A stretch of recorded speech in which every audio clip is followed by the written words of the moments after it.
Hola familia. Have you been wondering who is this Maggie? What is she doing on YouTube? What has her journey been like? How did she get here? Making videos, trying to inspire women to move abroad? Well, today's your day. Keep watching.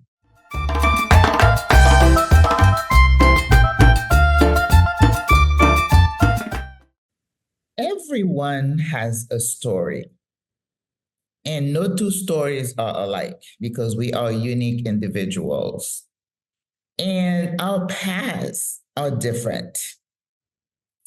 When you start getting a bit older, and sometimes there is a shifting that takes place, a paradigm shift, a shift in your thinking, your interests. And after all those years, you've accumulated some skills that at the sunset of your life, sometimes you can recreate yourself and see yourself in a whole new light and have the freedom to explore. So today I want to let you in into my life so you get to know me a little bit better because I know some of you love me and I love you back. But you are curious about what has her journey been like. So today I want to take you on that journey just to get you to understand where I'm coming from, why I'm passionate about certain things that are happening in my life currently. So just sit tight. This is going to be a very intimate conversation.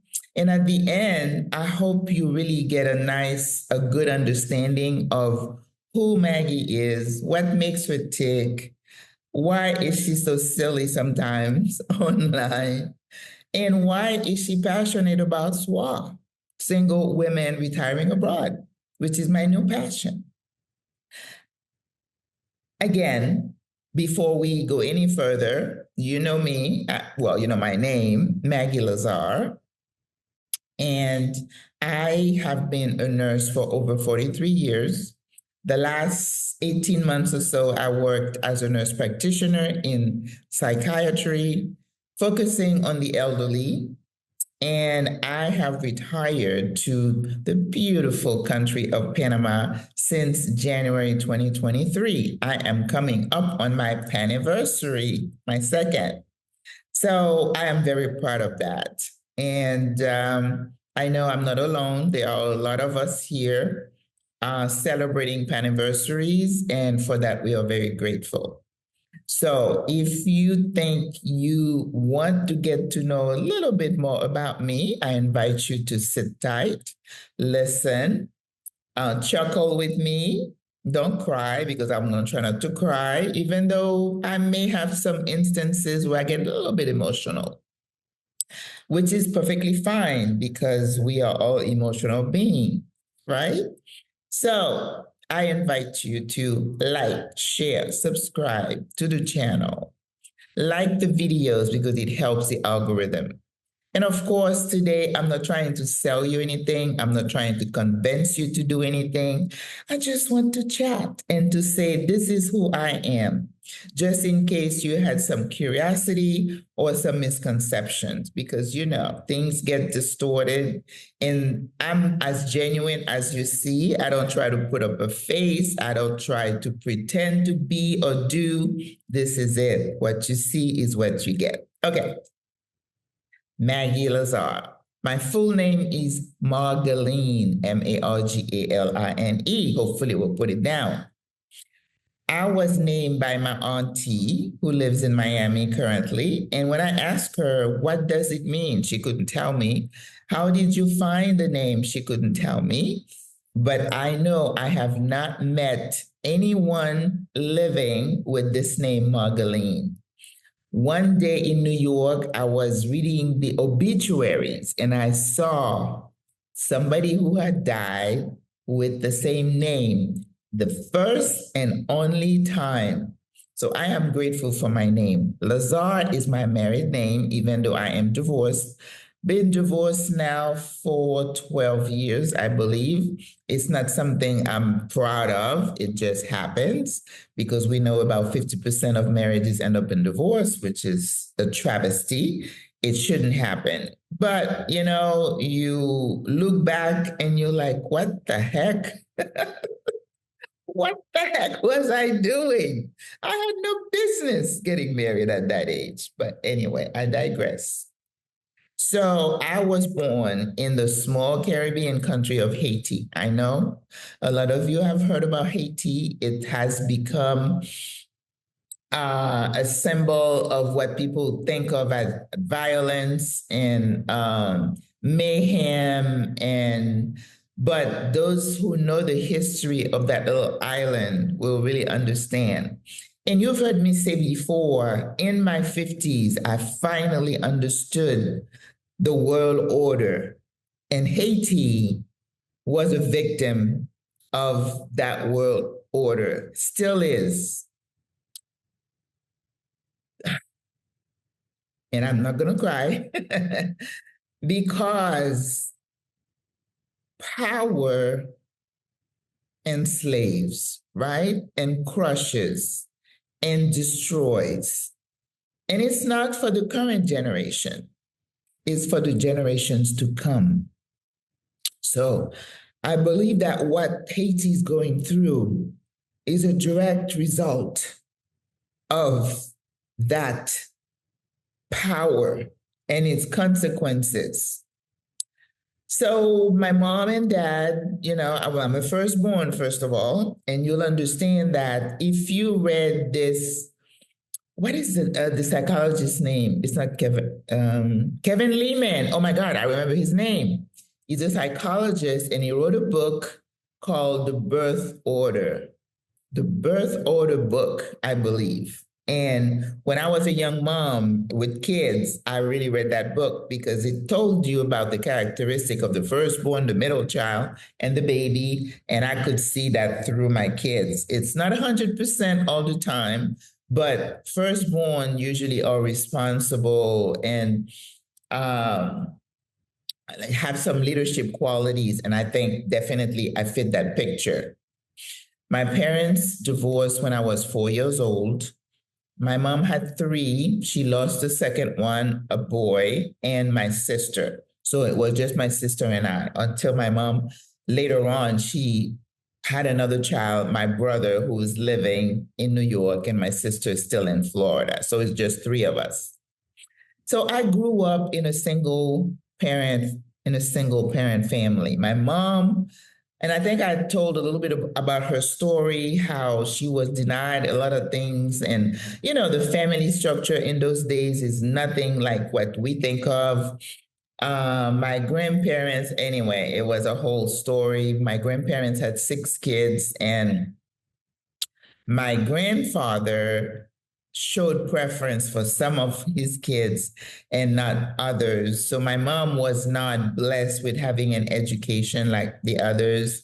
So when she became an adult, she tried to compensate for what she didn't have. She was committed to providing us with a good education. So I went to Catholic school. And at that time, I don't believe we paid for that because the teachers were a lot of missionary nuns from France and Belgium, because in Haiti, I don't know if you knew that, but the official language is French, even though at home we speak Creole, which is a dialect that is a compilation of a lot of influences from the colonizers and the people who came to the Caribbean. So there is a lot of French, English, I don't know Portuguese, but some German. So it is like a patois. And of course, it's different from the patois or the Creole you're going to hear in places like New Orleans or some of the other Caribbean islands. But you usually can understand. Even I was considering the Seychelles in East Africa to go work there, and I listened to a speech by their president in Creole, and I could understand, even though the words didn't match exactly what I'm familiar with, but I could understand. So go figure.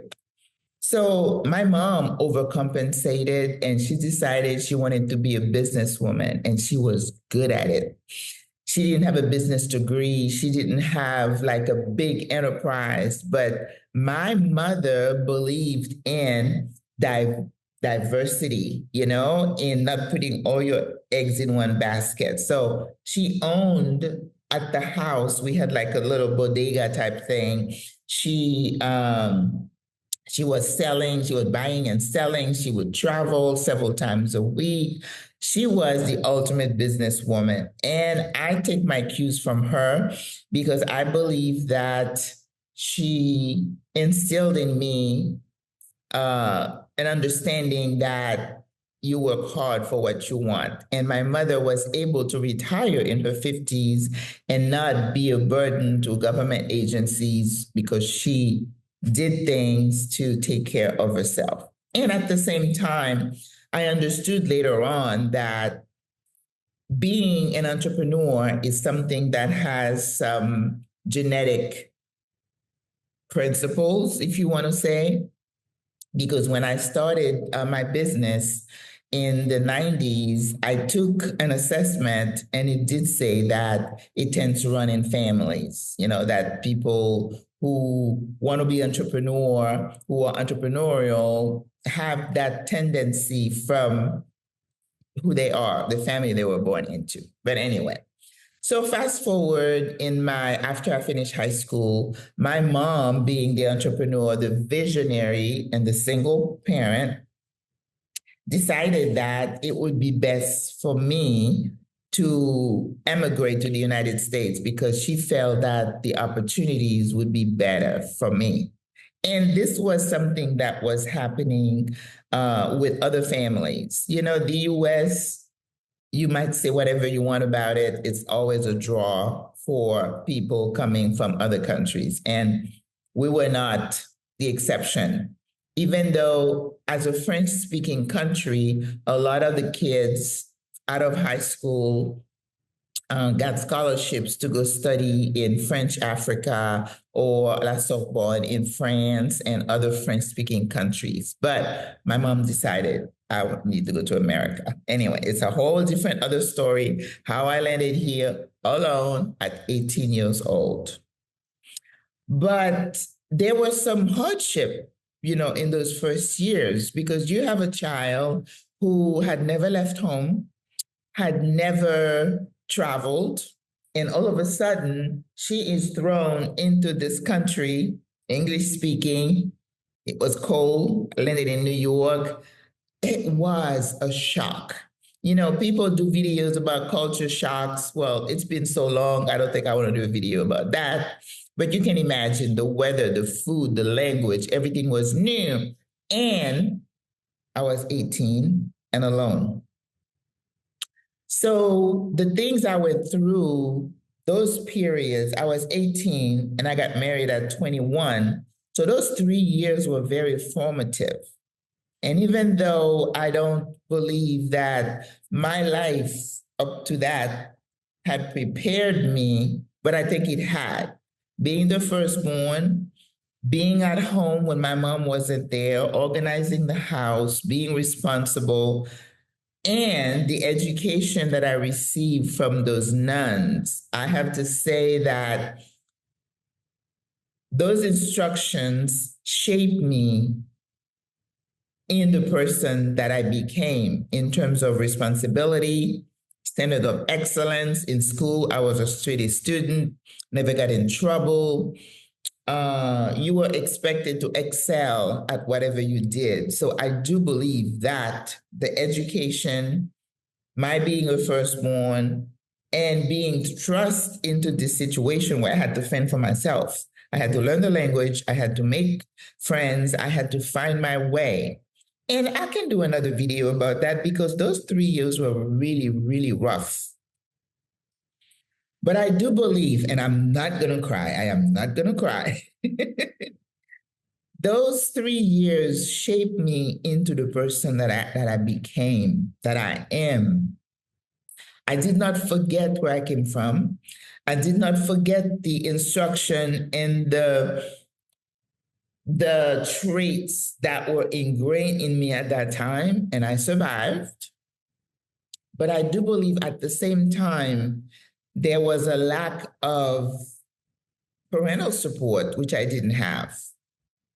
In those days, people did not teach you about the importance of making the right decision because it might affect the rest of your life. Things like career, marriage, right? So in that immigrant environment, it was like your mom made all these sacrifices for you, therefore you will succeed. And if you're an immigrant, you understand what I'm talking about. As my mom wasn't there, whispering in my ear, the pressure to succeed was self-imposed. It was something I needed to do for myself to let those teachers, those nuns be proud of me, that they know that their effort on my behalf were not wasted. So schooling, I wanted to be a doctor. If I had stayed in my country, that's where I would have become. But you come to a new country, you don't have any support, you don't have any money, you just do the next best thing. And I became a nurse. I was the next best thing. And I think I've been a pretty good nurse. Do I regret sometimes not pursuing being a doctor? I don't know. I think I did what I could with what I had. Okay, are you ready to hit like, share, and subscribe? Don't forget that. You know how it is, it's important. But I'm just trying to kind of show you the beginning of why I am the way I am, why I'm a visionary, why I'm tenacious, why I'm resilient. And I'm not trying to say I'm perfect. God knows I'm not. I'm divorced and everything. But I believe those experiences served me well. Married, 3 kids, moved to Florida from New York. And again, when you're making such a move, and that's why I tell people right now, when you're trying to think of moving abroad, be true to yourself, go inward and do that assessment to see if you have what it takes. I knew I was resilient from before, so I know I could do it, but you still carry baggage and you still suffer, right? Your priorities were a little bit twisted. If I knew then what I know now, I know I would have made different decisions. And I'm always amazed when people say, oh, if I had to do it all over again, I would do exactly the same thing. I'm not one of those people. I would have made different decisions. So came to Florida, working, kids, after school, no time to think about relationship. It was just go, go, go, go. I had to get the house, the car. That's the lie we were told. And especially as immigrants, you had an extra expectation that you will get these things to prove to the world that the opportunity that was given to you didn't go to waste, right? Went to graduate school, now got pregnant. My daughter came. So it's like life is snowballing and you're just busy, busy, busy, busy. But it came to a head, I think in 2012, the disconnect had started, in the marriage, and finally decided to call it quit. And let me tell you, if you've gone through a divorce, you know that you talk to yourself all the time. You try to minimize the impact on the kids because, it doesn't matter how you prepare, it still impacts the kids. And I have to come to the conclusion that even with all the preparation, all the introspection, all the looking at the pros and cons and trying to keep yourself from going crazy, it was still going to affect my kids. And I think as a parent, you always carry that guilt, right? Plus, I was in a Christian environment and, in the church and all that. And what you are told is that if you're a divorcee, it's almost like you're not going to get to heaven, right? So I had to wrestle with that and come out of it. So, divorced, moved, and oh, I forgot to say, during that time, I had started a business, a home care company that I ran for 13 years. So all the time, the kids are growing up, running like a chicken with your head cut off, running a business, going to grad school. Who does that? You know, the cape. My cape was large. Oh my God. Excuse me. So when I sold the business, it became obvious. It's like, okay, what do you do now? So I went to culinary school. I decided to do some things that I wanted to do on my bucket list. That was one of them. Traveled. At that time, my mom was getting up in age. You know, I brought her over to stay with us, and life was still busy. After culinary school, and I didn't have a job because I had sold my business. It's like, what do we do now? So I decided to open a restaurant.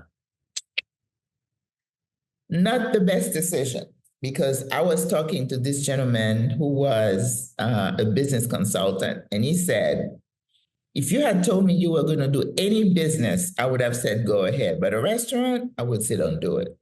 And guess what? I went ahead and did it because I believe in myself so strongly. I felt that with hard work, dedication, I was going to make it. What I did not bank on is that world order that said, as an African American woman, you're going to open a business in a predominantly Caucasian area. They don't want you to succeed. What the hell are you doing? And a lot of things came together. I remember this guy looking at me in the middle of my dining room, and he said, you're going to fail. You're going to fail. And in hindsight, when I look back, he was going to make it his business to make me fail. And he did it. He did it.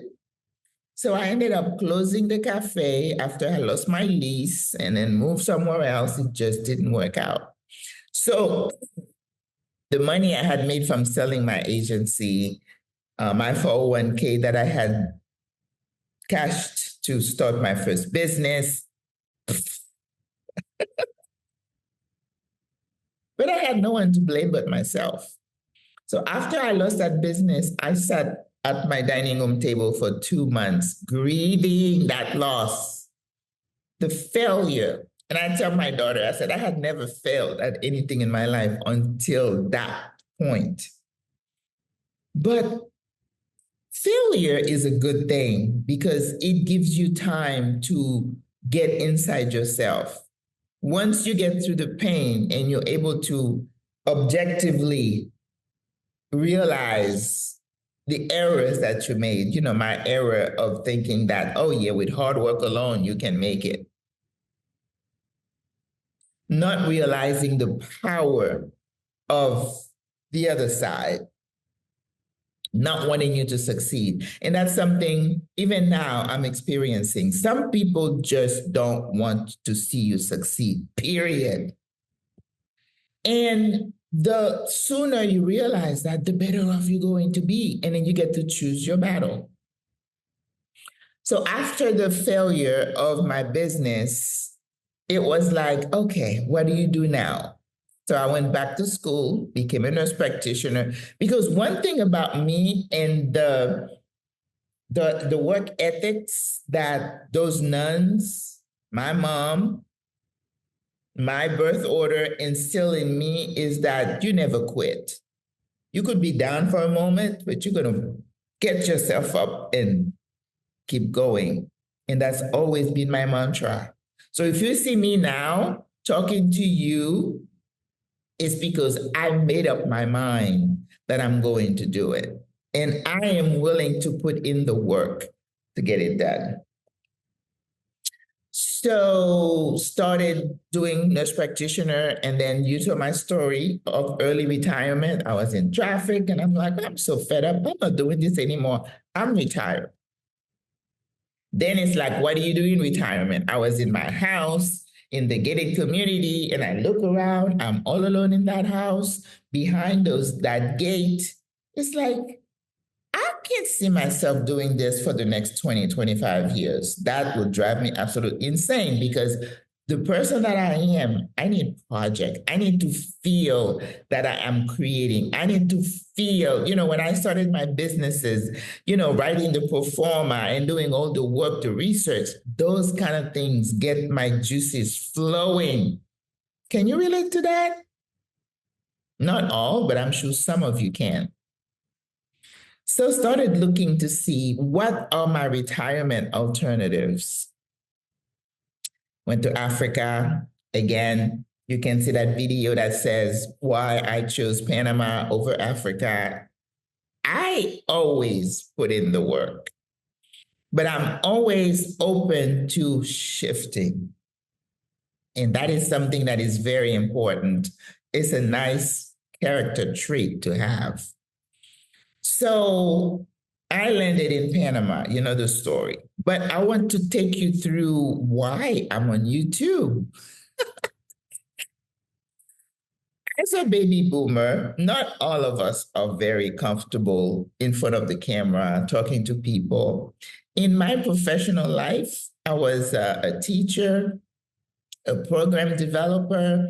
I created programs, I trained people. So I'm comfortable talking to people. Now, what I'm trying to offer sometimes is not received in the way it is intended. And that is also another thing to be cognizant of. During the time when I went to chef school and was doing the cafe, I started a YouTube channel. I guess that's what everybody did. Called it Maggie Lazarre. And it was just sharing a few things because I'm always private when it comes to certain things. But if I cook something, because my love of cooking, I want to share that with the world. And I love watching funny videos because to me, that's what social media is about. It's not about putting my business out there for everybody to see. Then when I closed my cafe, I said, okay, maybe I'll take my love of nursing and I can be a personal chef. So I changed the name of the channel to A Nurse in the Kitchen. Well, that never got any traction. So when I decided to retire here after doing my research and, comparing Africa, Rwanda over here to Panama and decided on Panama, I was also thinking, okay, now you're going to be retired. What are you going to do? You know yourself. You're not going to be happy just sitting down doing nothing. I cannot imagine, being retired and then getting up in the morning and say, oh, what do I do? I'm going to play pickleball. Oh, I'm going to, go to lunch here and there. That is not me. That is not me. I need project. I need to be creative. So I applied to the Peace Corps, you know the story also, and that didn't work out. And that's the thing for me. I am very flexible when it comes to shifting. Okay? So if I try something, I do the work, it doesn't work, I'm on to the next thing. Okay? So went to the Peace Corps, didn't work out, come back, and it's like, okay, now you can't work as a nurse in Panama because you're retired. What are you going to do? And I think another video, I explained that to you too, that I was thinking, okay, what am I going to do? Doing research, watching videos, and started to see a trend. Now it is definitely a trend of older women saying, oh, I know people are coming to Panama. Could I do it too? Could I not do it? I'm 73. But, Well, I was in the research phase myself saying, okay, what do I do for health insurance? How do you get an apartment? I had done all these things. So I said, okay, because, in any business, they tell you, excuse me, You find a problem and offer the solution. That's it. There is no, it's not a mystery. You can pay somebody thousands of dollars as a consultant to come get you to pinpoint, do you see a need and can you fill that need? That's all it is. And that's what businesses are. Okay. So I said, I can provide those answers to these ladies. And that's how Single Women Retiring Abroad was born. But in terms of talking to you and looking at talking to an audience, giving information, the one thing that some of the gurus tell you is that in order for you to succeed on YouTube, you have to treat it like a business. And I think I did a video about how I got monetized. The channel got monetized in 4 months. And at that time, there was a big trend about, oh my God, I'm 60 so and so. Can I start a channel? And I did some lives to address that. Yes, you can. Look at me. I'm 66 years old and I'm doing it. So you can. And you may not be as comfortable in front of the camera as I am, but people like to see that you are genuine. They don't expect perfection, even though some people do, but you don't have to focus on the few. It's a big world out there, and somewhere somebody is going to receive what you're trying to tell them, what you're trying to share. And as a platform, the first video I did, the first live in the series of Can You Be a Creator? Even though one day I said to somebody, I am a content creator. And, the response was, I'm like, but I am.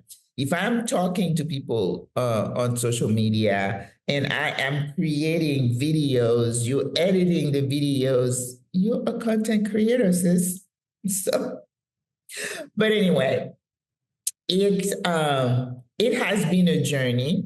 And like anything, you get better at it the more you do it. There is so much more I need to learn about making videos, so many principles.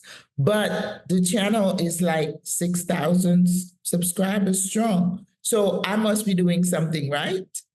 I like to connect with people. I smile a lot and I try to convey caring, a little bit of charisma, even though sometimes people don't see it that way. And you're always going to have what I call detractors.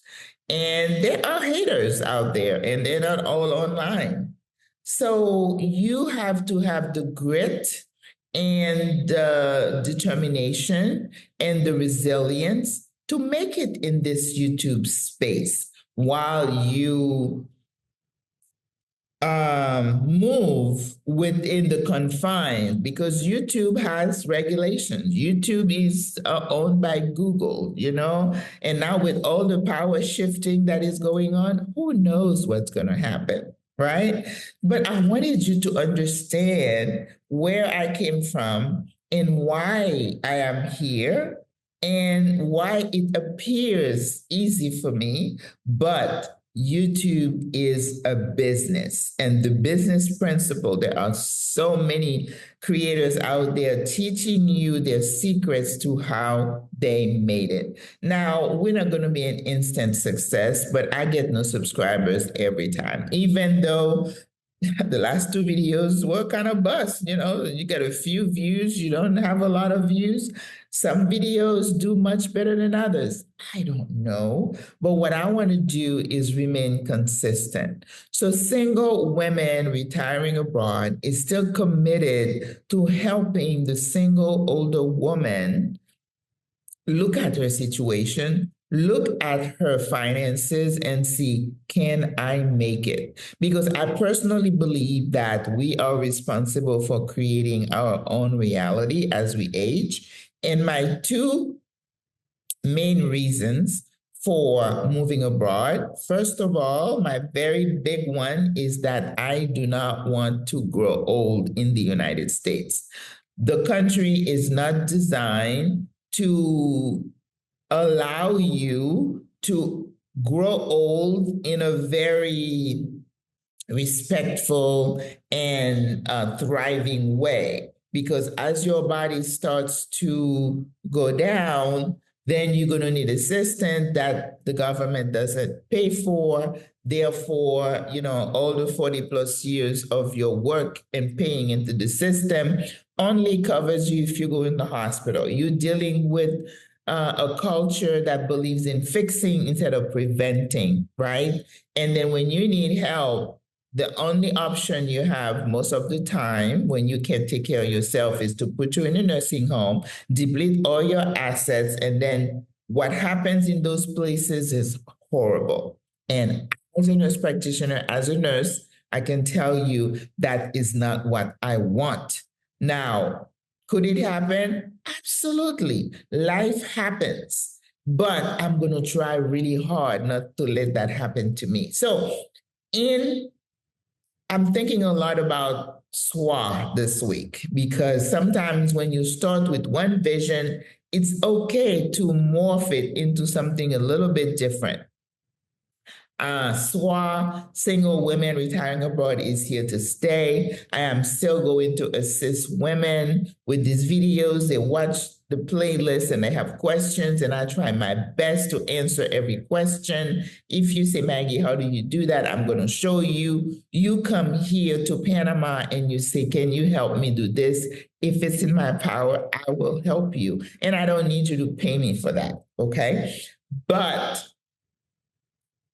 in creating a place for me to grow old where I can afford the help, where I feel safe, where I can make my own decision, this is really the crux of what I am trying to do.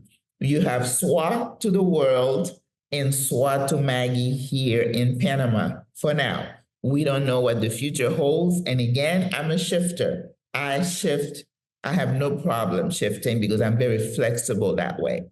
But I just wanted you to know a little bit about me and how I landed here. Yes, I am a single older female.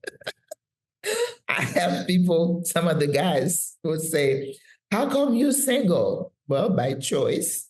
And then this one said, oh, you're just saying that because no one's talking to you. Well, that would be true.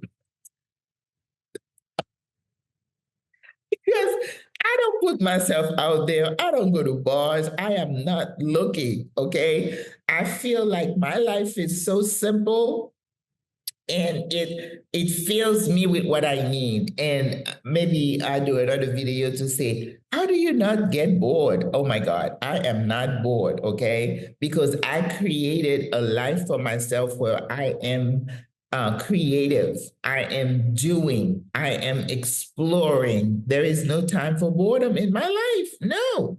And I'm okay spending whatever time the Lord is blessed me with alone. It's okay. I'm alone, but I'm not lonely. There's a big difference. Okay. So I hope you enjoy getting to know me a little bit better. I am here. I am your support. I don't know everything, but the little bit that I know, I don't mind sharing it with you, sis. So if you are a single older woman and you are on the fence, yes, it takes courage to make the decision to leave your country and live somewhere else. And people complain, they judge. You got to tune those out, sis. It's all about you. It's how do you want to spend the rest of your life? I am finding it's a little bit more difficult than I anticipated to get people to buy into my vision and try to get things going. But I'm a loner at heart. And I can make decisions as long as the Lord gives me my faculties that I can think. It's okay. I'm okay keeping my circle small. Sometimes you have to envision the vision, right?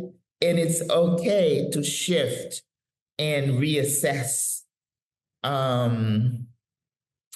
Yeah, that's what I'm going to say about that. So thank you so much for listening to me today. And I hope you see this is me. There's nothing, no fluff, nothing weird. I am just a single older female trying to find a place to land as I get older. That's all I'm doing. So I thank you for listening, for watching.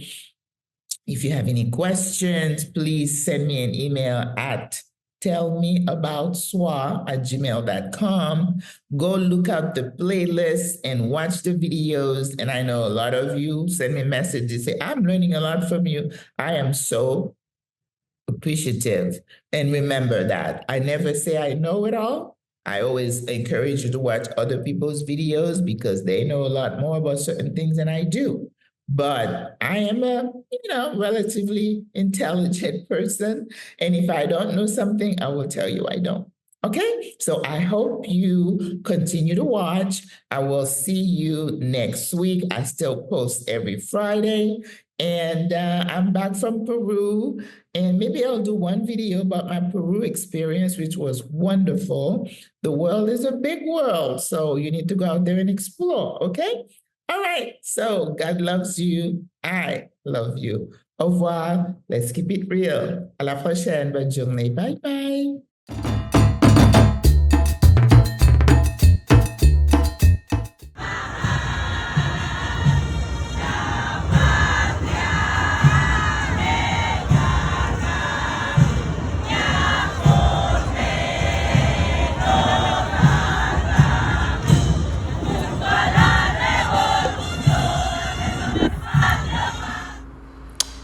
Yes, familia, it's still November and Panama is still celebrating Patria, Fiestas Patrias. These are all the dances, parades to celebrate the motherland. Viva Panama! Discovering Panama with Maggie.